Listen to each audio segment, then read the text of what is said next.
Donc je fais donc cette quatrième vidéo, toujours sur la thématique du réveil des consciences.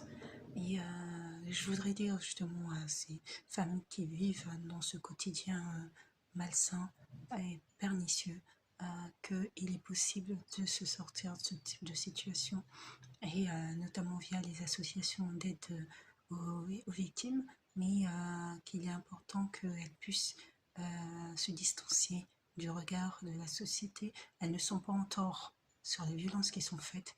Elles ont malheureusement laissé s'installer ces violences, par amour peut-être, par confort également, c'est possible. Et là, c'est toute la complexité. Et la semaine dernière, j'ai indiqué et j'ai insisté sur ça, entre guillemets. C'est vrai que pour une femme qui, dès le départ, savait que, que soit son mari était un mari volage et qu'il a pour habitude d'avoir plusieurs compagnes, et qu'il l'a choisi elle pour être son épouse, il a choisi l'épouse pour qu'elle lui fasse des enfants et qu'elle reste à la maison et qu'elle se taise. Et c'est cette épouse-là, et qu'elle l'a accepté dès le départ, et qu'elle le savait, et qu'elle l'a accepté dès le départ, et c'est très difficile de sortir de là. Et ce qui peut se passer, notamment pour des femmes qui vont avoir une rupture avec leur lien familial, ou qui n'auront pas de lien familial. Je pense à des femmes qui viennent de l'étranger notamment. Et ben c'est qu'elles sont soumises, elles sont à la totale soumission, et être dans un pays, ne pas forcément connaître les droits de ce pays-là, fait qu'elles sont encore d'autant plus en difficulté. Et comme je disais la semaine dernière qu'elles ont des foutaises, voilà.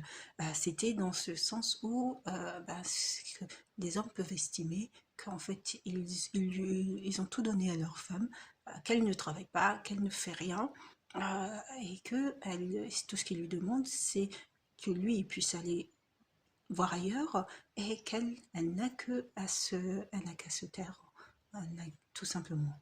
Et on voit dans les relations de couple, il y en a qui l'assument clairement, hein, dans le couple, en disant que, entre guillemets, c'est l'autre n'est rien, l'autre c'est juste une personne de passage, elle n'a pas d'importance. C'est Ce type d'hommes diront c'est leur femme qui est la plus importante. L'autre, c'est juste une fille, voilà, de passage. Bon, jusqu'à ce que, avec le temps, souvent les histoires finissent par prendre une toute autre tournure. Si la femme a accepté dès le départ, sachant dans quelle relation se créer avec son mari, et que du jour au lendemain, elle souhaite changer ça maintenant, qu'entre guillemets, elle a vu clair.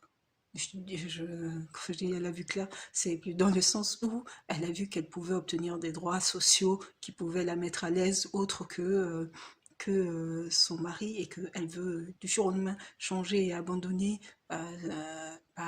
la vie qui a été créée, que lui a donnée. Là, on arrive dans des couples où effectivement il y a de la violence, et où il y a un danger direct pour la femme. Mais quand je dis direct, c'est vraiment, si tu t'en vas, tu finis. Parce que ces hommes-là n'accepteront pas que du jour au lendemain leur épouse s'en aille du logement, alors alors qu'en fait elles sont arrivées, elles n'avaient rien, elles n'avaient pas de travail, et aujourd'hui elles ont un confort, et donc voilà. Et donc, c'est toute la difficulté vraiment de travailler auprès non seulement des hommes violents, parce que beaucoup d'associations aussi pour sauver les femmes et les sortir de là, mais il faut aussi travailler avec ces hommes violents sur le plan de la psychologie et de la prise en charge en fait de ces violences, et saisir quelles sont les origines de cette violence et de cette haine, parce que beaucoup d'entre eux ont une image effectivement de la femme qui est dégradée, et ça pose aussi la question de l'image qu'ils ont même de leur propre maman. Donc il y a tout un travail psychologique, je pense, qu'il faut aussi, sur lequel il faudrait s'atteler, sur justement l'accompagnement psychologique de ces hommes. Et donc la position, en l'occurrence là de la copine, c'était le début, le thème, c'est que, entre guillemets, je pense que les femmes ne sont pas naïves et que, bon, effectivement, il y a de belles amitiés qui font que on souhaite que le meilleur pour nos copines, mais lorsqu'il y a un bon parti, généralement la copine saute dessus. Ah, donc ça, ne l'oubliez pas. Et puis surtout, il faut aussi pouvoir se préserver, faire les bons choix, pas des choix qui sont conduits par des intérêts, que ce soit financiers ou de confort, mais des choix qui soient véritablement conduits par l'amour. Bon, c'est tout un travail, la lutte contre les violences, et je n'ai pas fini, à vrai dire, d'aborder ce point-là sur le plan notamment psychologique des hommes. C'est important que les femmes ne laissent pas finalement se construire ce type de relation, et dès le départ, il faut pouvoir dire non. Non, parce que cette violence, la seule apparence d'un couple parfait ne suffit pas au bonheur perpétuel. Ce bonheur-là va, va se faner, et finalement le quotidien va prendre le dessus, et ce quotidien sera marqué que de violence. Et violence envers la femme, mais violence aussi envers les enfants. Et ça, il faut voir plus au-delà de la simple situation de confort et entre guillemets de la belle image que peut donner le couple à l'instant T.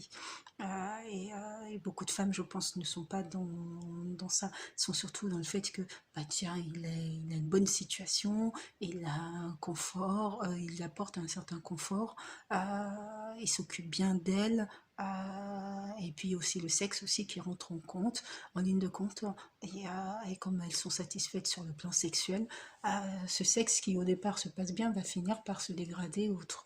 Mais donc tout ça, tous ces éléments sont pris en compte finalement pour arriver à des situations vraiment de violence, violence sur tous les plans, et dont il est difficile après de s'en sortir. Donc dès le départ, il faut pouvoir dire stop.